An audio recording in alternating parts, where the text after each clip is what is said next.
Welcome to How to Write Good. I am your host, Daniel Poppy. You can find out more about me at howtowritegood.com. Poppy is spelled Poppie. At my website, you can find the first book in my fantasy adventure series. That's the classification of the book. That book is called The Ninth Hour, or you can find my serialized novel, One Last Toast for Ebenezer Fleet. I think I've said this in the past, but I think I plan on always having something come out in a serialized form. You know, it's always something people can look forward to. It shows, hey, where are you at in this specific project? It does take up a lot of time, but at the same time, if once a month, it's to a certain degree manageable, and I get ahead sometimes on that project. So check those out at my website if you want to see what I do. We're going to actually skip over the word of the week and jump straight into the accidental essence, much to the chagrin of everybody listening, because I know that the word of the week is the only reason people are here.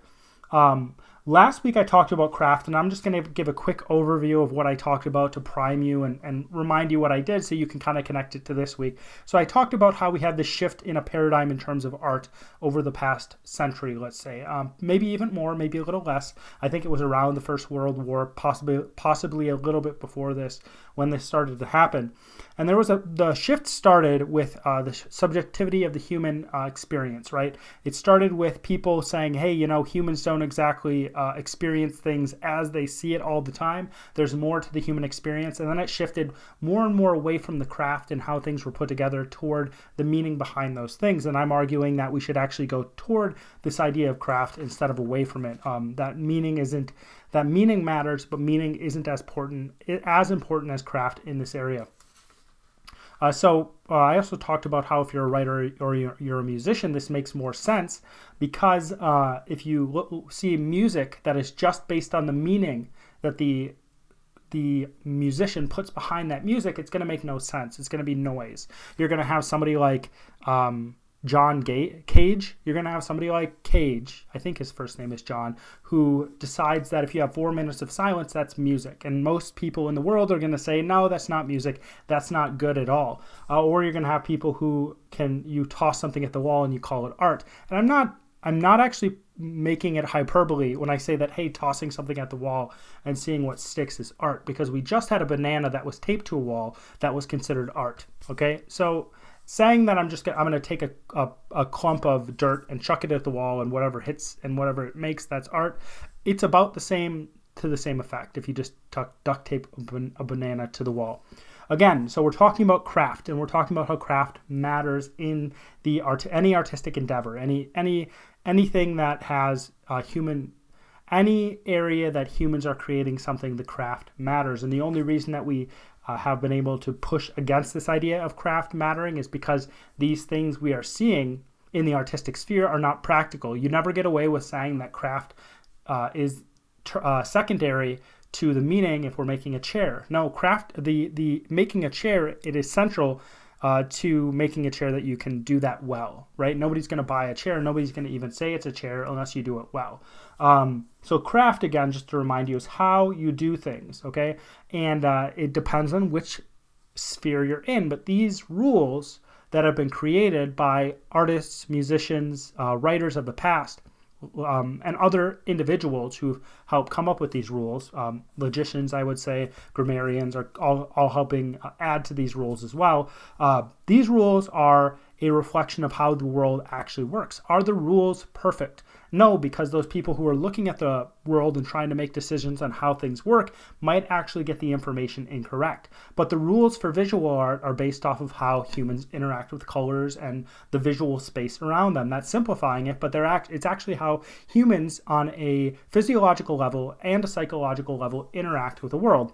The rules for music are the same thing. How do humans on a physiological and psychological level, on a human level, interact with sounds? And then the same thing with writing. How do humans on a physiological, psychological, and it's probably, I don't know if there's more to it, interact with words, what's being said, the meaning of words, etc. And these all have, anybody would if you talk to anybody who's trying to spout this idea that only the meaning behind it matters, and I think most writers, I think most people who are listening to this would probably agree with me that the craft matters a lot. But if you're talking to somebody who says, oh, as long as like the meaning is deep, as long as it's a good meaning, then it doesn't matter.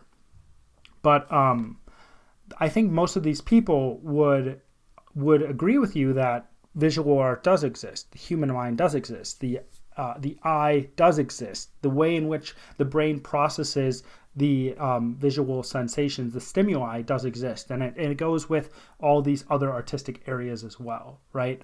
I think that most would agree with you. Yeah, these things do exist, but then they're pushing against this idea that there's certain things that are more pleasing or certain ways in which the human eye interacts. They'd be arguing against the way in which these things actually interact in the real world.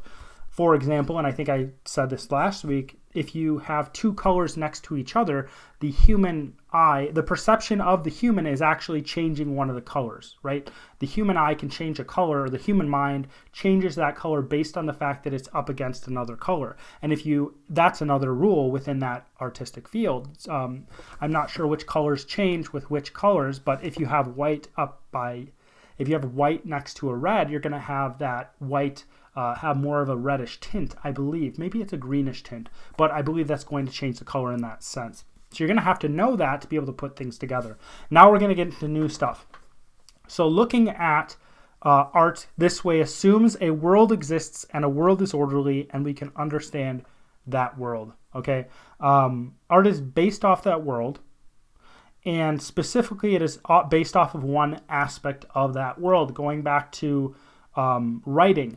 Writing is based off of human language and how human language works and what human language means and the sounds of human language, right? It's based off of that specific language even more so. So if you're like, if you're a good writer in German, you're not necessarily a good writer in English, you're not necessarily a good writer in Chinese, etc., because each of these languages has taken on this, it's used the language system of humans to develop a language all its own, right? It's taken that framework that allows humans to speak.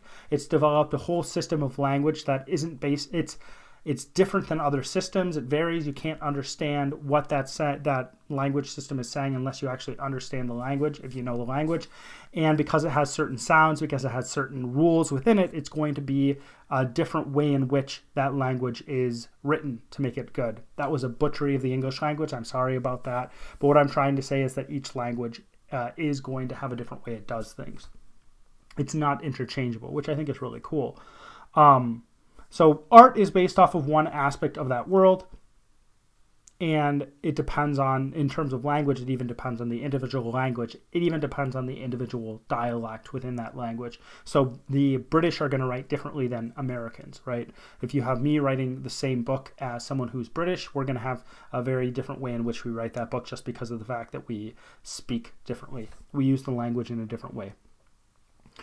So it's specifically off of one aspect of the world. And if we want to look at this more broadly, what aspect of the world this is also taking on. So every artistic field is couched within one thing. So we have these specific spheres. We have visual art, right?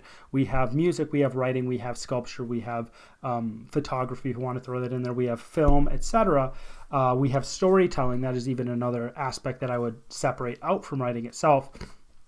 These are all of this art is based off of these individual things. They each have their own rules, but these are all couched within a bigger sphere, and that sphere is humanity, right? And we can actually say that, I think, in a different way. We can say humanity or the individual's human experience, because I think that those two are actually, I don't know if they're the same, but I think that if we say humanity or rather that individual's human experience is going to catch what we need to catch in this instance.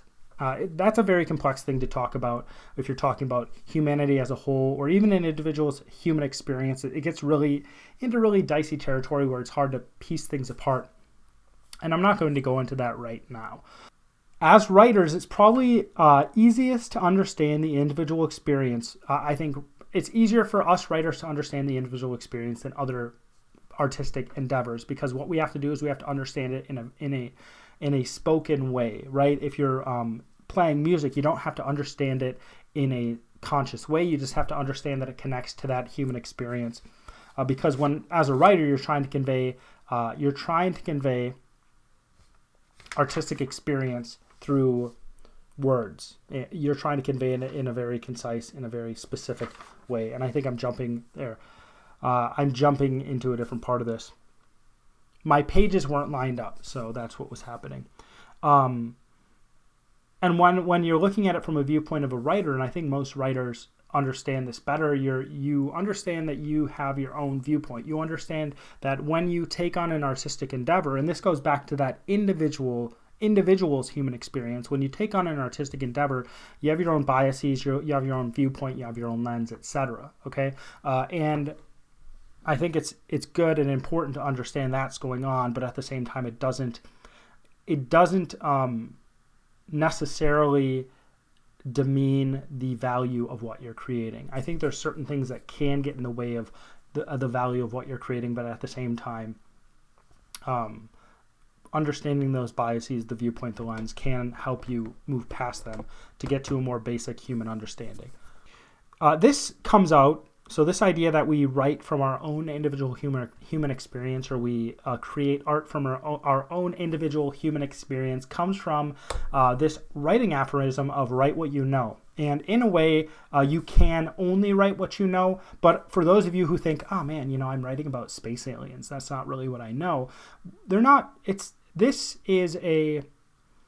It's a good piece of advice if taken in one way, and it's a bad piece of advice taken in another way, because I would be writing about very few and a lot of boring things if it were the case that I wrote only what I know. But what this is saying is that you write within, I think it's within the emotional sphere of what you know. Okay, so if you've never had somebody die in your life and you can't understand that at all, it might be the case that you need to write in a way that you need to write in a way that conveys it without trying to get into the head of someone who's just had a loved one die, right? So that's what it's saying. It's not saying that you can't write what you don't know. So a lot of people are writing what they don't know, but it's writing in a way that is true to what you understand to be reality as it exists. And it's not reality as if like, hey, it's not... When you get this aphorism, it's not talking about this idea that you're writing, these are all the details that need to be consistent to make up what it means to be real, right? These are all the details I need so that this is real. It's more like, does this come across as true? Is this believable? And that's a hard thing as well.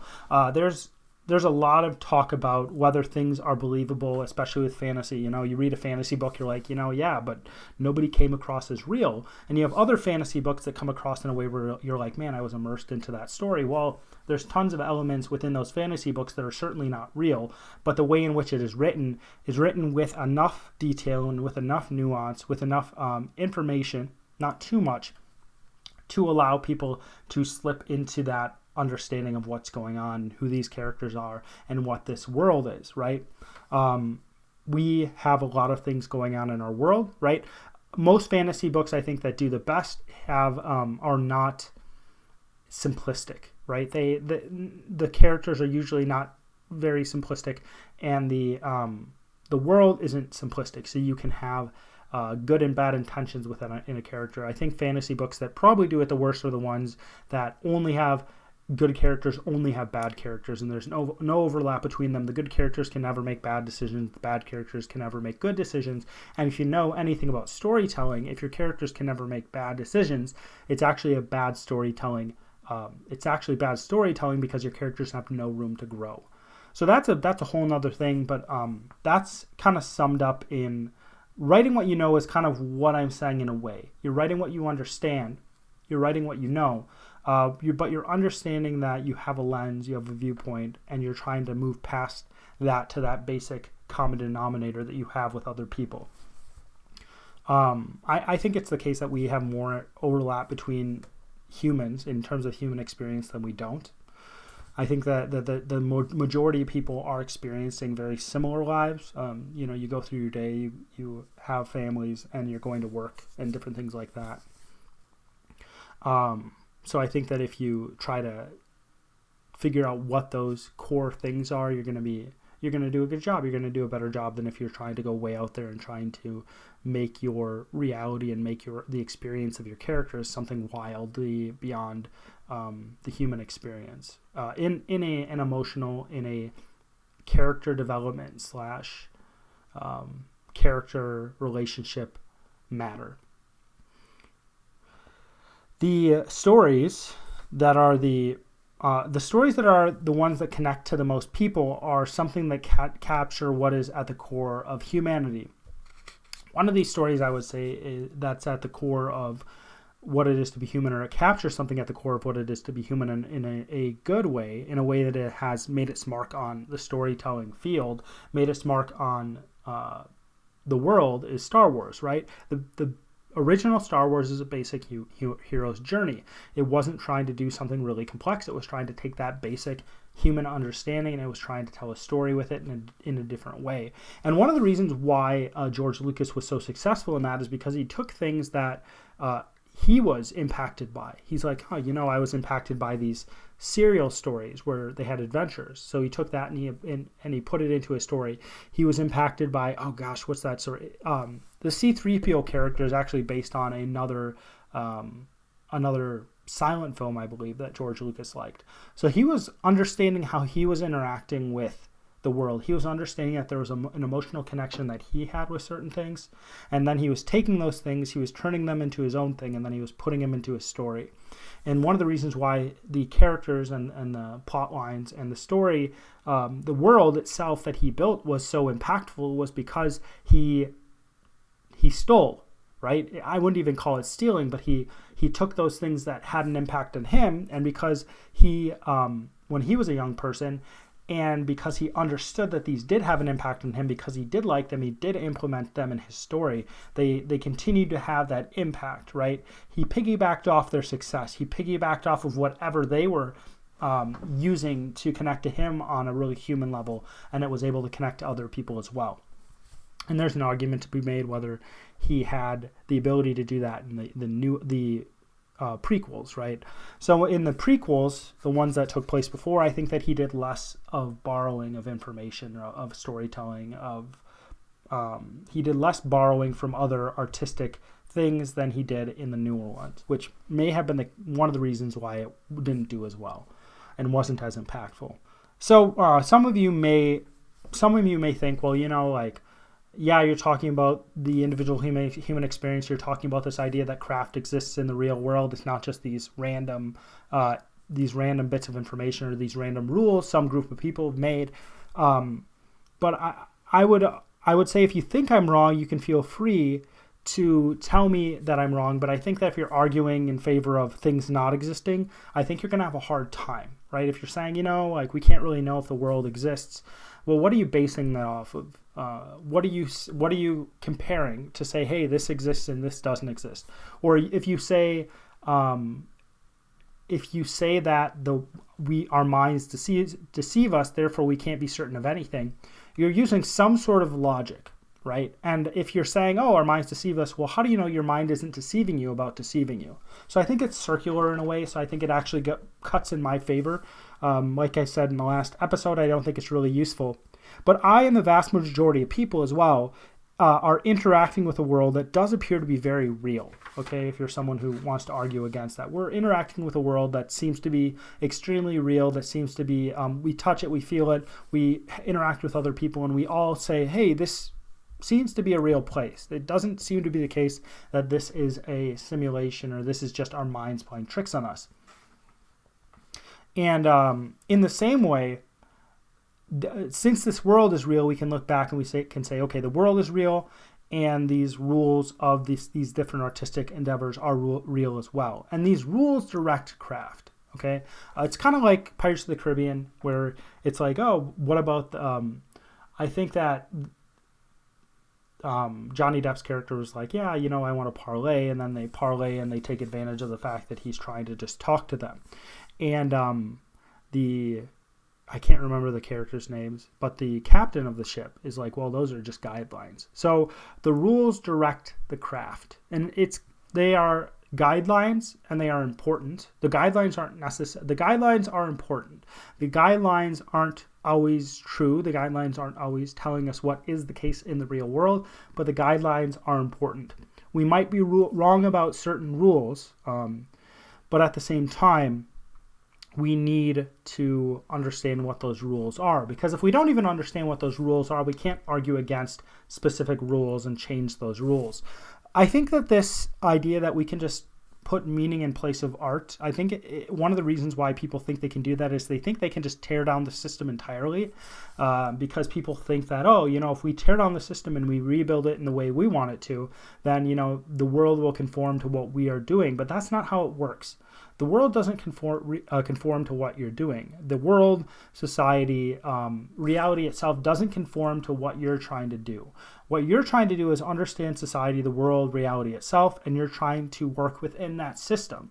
So even if you tear down craft, you say, oh, this doesn't matter, let's throw it to the side. It's the same thing with logic. Oh, let's throw logic to the side. That's just a human invention. We think these are human inventions, but what it is people looking at the world, seeing how the world works, and then being like, hey, these are the rules I found. So if you tear it down, you're going to be butting up against reality. You're going to find that it doesn't actually work. You're going to find there's other people who are like, you're not using these rules, but I'm going to use these rules, and because I'm using these rules, I'm going to be more successful than you, because these rules connect to the human psychology better than what you're doing, which is doing whatever you want. It doesn't matter. You're just going forward as if it doesn't matter what you're doing at all. So why is craft important? I've talked about how writing is a way to convey meaning, right? And I've talked about how we should focus our lives on meaningful things. And I think most people would agree that writing is used to convey meaning in some sense. And I think most people would agree that we should focus our lives on meaningful things. If that is the case, shouldn't we just focus on the meaning as long as the meaning is deep and good? Okay. And I would actually point you to one artist, multiple artists, but I'm gonna point you to one example and ask you if you can actually pull meaning from this artist's work. And that artist is Jackson Pollock. Okay. If you know who Jackson Pollock is, he's the guy who does all those splatter paintings. He did all those splatter paintings. I believe he's dead now. So if you have time, I would say that you should go and you should Google, or whichever search engine you use, Bing, DuckDuckGo, if you're concerned with your privacy, etc. You can Google Jackson Pollock and then Convergence. That is the name of one of his paintings. If you know who Jackson Pollock is and you have some background on him, then you might be able to pull some meaning from it. But if you have no idea who Jackson Pollock is, tell me what that means and tell me the value of that piece based on just seeing it. Okay? And then I would argue, without any context, and then I would say that you should also just look at his other pieces. And then you should tell me the value and the meaning of those other pieces without any context, just looking at the piece by itself. Okay, and then looking at the piece, looking at all his pieces, his art, looking at different art that he made and saying, okay, we have these 4 different Jackson Pollock paintings. What is the best one? What has the most meaning? What is the meaning between these ones? What's this one trying to convey? What's this one trying to convey? What's this one, etc. And then also whether one is better than the other. Okay. Somebody's going to be trying to be smart, and they're going to say, well, this means this, and this means this, and this means this, and you see, I found all this meaning. But most people are going to look at those paintings and they're not going to know what to do with them. They're going to look at it, and without context, without reading about Jackson Pollock, they're going to say, I don't get it, I don't care, this isn't very good, it looks like somebody just flicked paint at a canvas, which, from what I understand, if you're a Jackson Pollock person, if you really like him, you can correct me on this. What I understand, that's what he did. He flicked paint at a canvas. I'm sorry. I would ask you whether we have the same issue with Van Gogh, whether we have the same issue with Salvador Dali or even Matisse. And I would say that if you look at an individual Matisse painting, you're going to pull a lot more meaning from that painting. You're going to pull a lot more. You're going to say, oh, that I understand the value of this painting more by looking at it, or a Van Gogh or a Salvador Dali. And then you're going to look at the other paintings they made, the other artworks that they made, you're going to actually be able to see a difference between those things and the meaning in those artworks and the value of that artwork. I think some of the most valuable work that Van Gogh did is his drawings. There's this type of drawing where you don't pick up the pen off of paper, and he does these drawings of these just common people doing field work, and they're beautiful. And I think it's some of the best stuff he's ever done. I like that much more than his paintings. I wish that would come to the forefront in terms of his work.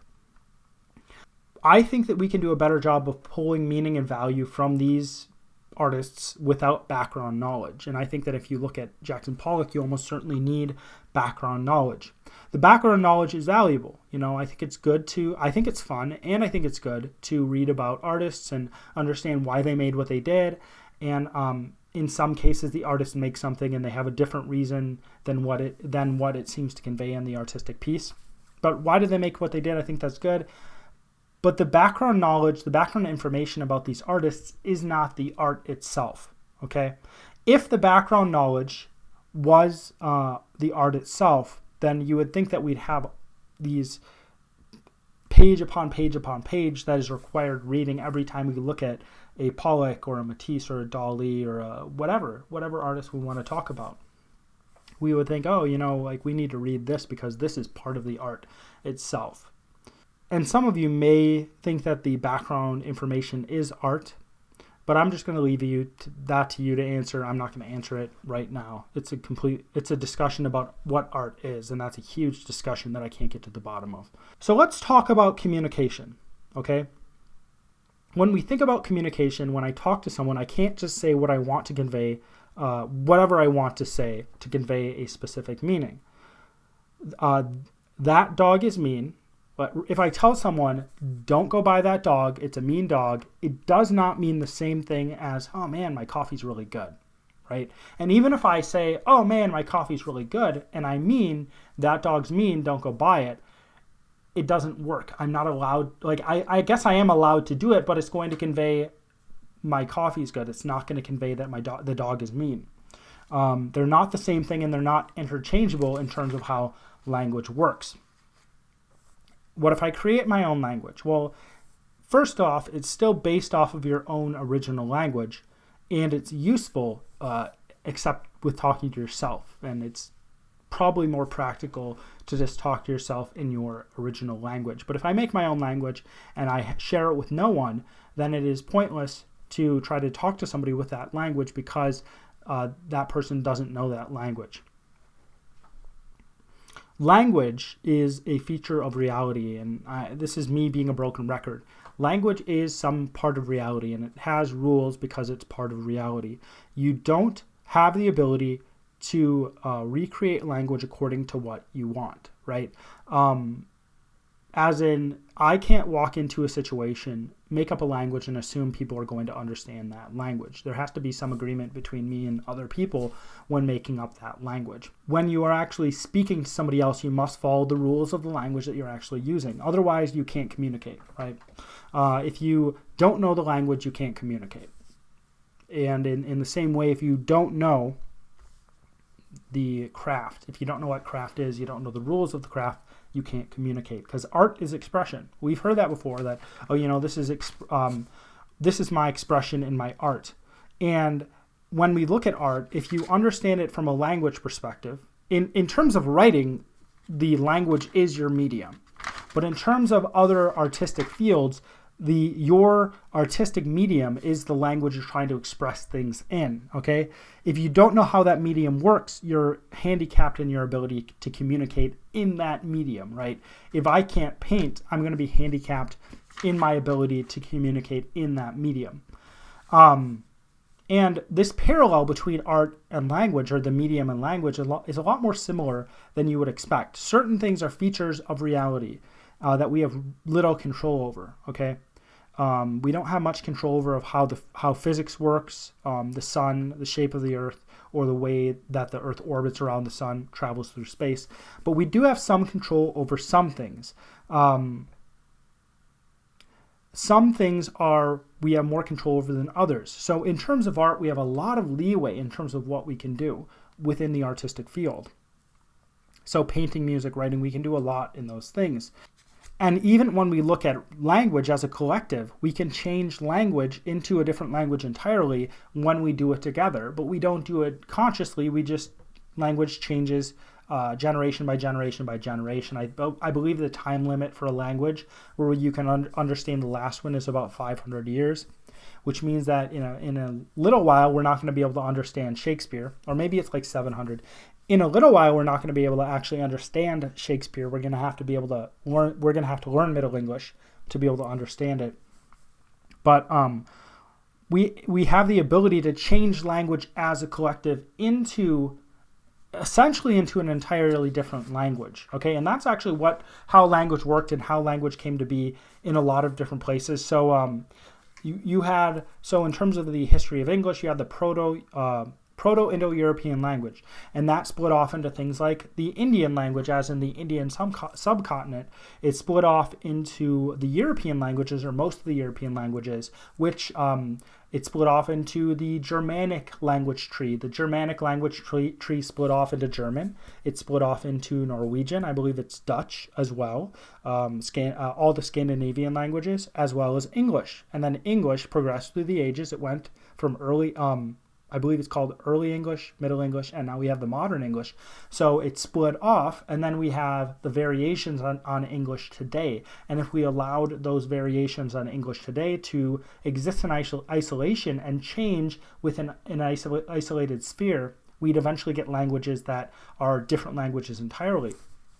So if you have the British, and you isolate the British, right, and you isolate the Americans, and you let them do what they want, if you let them develop for 1,000 years, the British and the Americans are not going to be able to understand each other's language, even though there's tons of features that are similar. Or they're going to understand each other's language in very small ways, but they're going to be different languages entirely. They've diverged in terms of the language. So we do have the ability to change the language, but we can't do whatever we want with language as individuals. We as a group have to change the language over about 500 years, like I said. But it still can't be something other than language, right? You can't take language and suddenly be like, oh, this language is we're going to take language, but we're not going to base it off of any of the rules of the underlying idea of language. Okay, we're not going to have any syntax. We're not going to have any, I don't know what the basic denominators are. I don't know what the basic building blocks are of language when you get down to the roots. But I know there's words. I know there's syntax. I think that's something all languages have.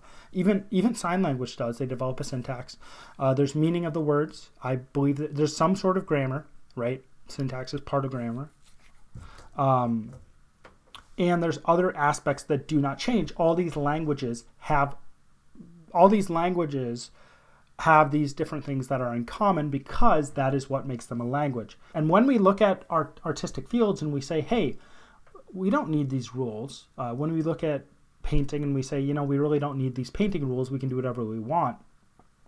It's the same. It's similar. Maybe it's not the same thing, but it's very similar to saying, hey, we can throw out language entirely, because language is that feature of reality.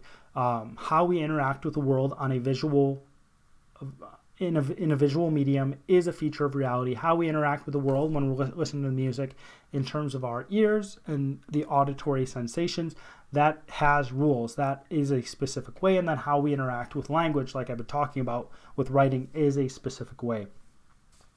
So we're going to stop that there because I think I'm at a good stopping point and I'm already at 35 minutes. But next week, I think I'm going to be able to finish it up in 3, which is great. Next week, we are going to start with how this connects back to that expression, right? So I talked about this idea of that art is expression, language is expression. We're trying to communicate something.